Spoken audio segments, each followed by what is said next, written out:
Hey YouTube, I want to talk about 5 ways on how we can expose the enemy for who he is. The first thing I want to talk about is knowing what Satan is trying to do in your life is important, because you will know which way that you need to attack the situation. You will understand the blessings in your life, and you will know what it means to identify the objects that he's using to try to take you out or to try to infiltrate your mind. The second thing that I want to talk about is knowing the way that you want to go, the way that God has positioned you to go. You will know how to look in to see from the other way what the enemy could be trying to do to block your vision.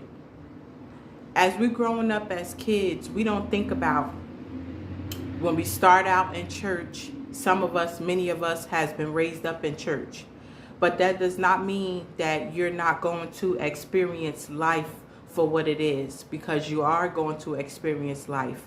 You are going to have your ups and downs. You are going to have your prodigal times. Even as you're grown and growing, you're still going to reach those areas where you're going to be prodigal. Because to be honest, it's easier to fall off track than it is to stay on track. So with that being in mind, the third thing that I want to bring up is when you know who you are, when you know if you're serving God, when you know if you're serving the enemy, the devil, then you will know which way you should be walking.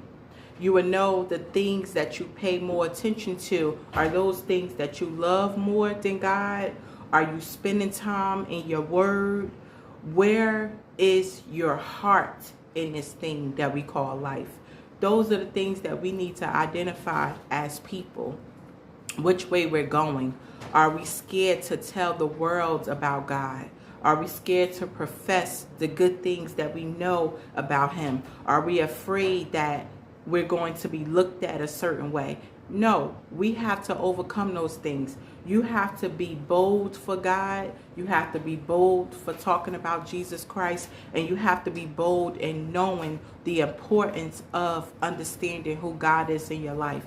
Because I don't know about nobody else, but for me, I'm going to talk about God, because he blessed me with a roof over my head. He blessed me with finances. He blessed me with a car to drive. First of all, he blessed me with a mind to even be sane, because we have all experienced things in life, and nobody in this world can say that they haven't had ups. They haven't had downs. They may still be struggling right now. We're all struggling with something. But the most important thing is that something that I started doing when this new year came in. I said, I'm going to open up my Bible on my phone, my Bible app, or my Bible every morning, and at least spend 5 or 10 minutes communion with God. Because if you don't, with all of the things that's going on right now, we would be in a whirlwind, somewhere up in a mental tornado.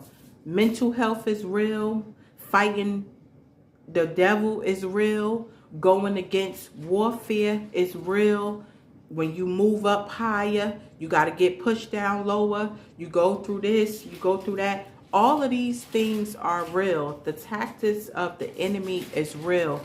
He tries to steal your joy, steal your happiness, steal your mind. He starts from here.